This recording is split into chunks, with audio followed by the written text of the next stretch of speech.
રામ રામ. રામ રામ. હા, ક્યાંથી આવો છો? મોજીરાજ મિલમાંથી આવું છું. હાલો હું તમને 20 નંબર માંડવીની સિંગતેલની પ્રોસેસ બતાવું.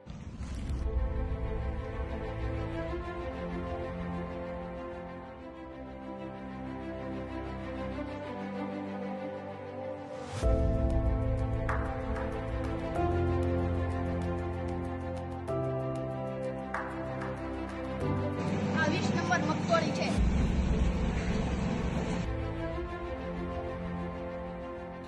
આ મગફળી હવે એલિવેટર દ્વારા આગળ, ત્યારબાદ હવે મગફળી હલરમાંથી ફોલાઈને બહાર નીકળશે.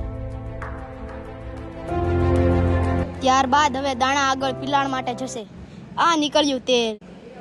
આ છે ખોળ. હવે આ એલિવેટર દ્વારા આગળ જશે. આ ડબલ ફિલ્ટર દ્વારા સિંગતેલ શુદ્ધ થશે. આ કેવું સરસ શુદ્ધ સિંગતેલ છે.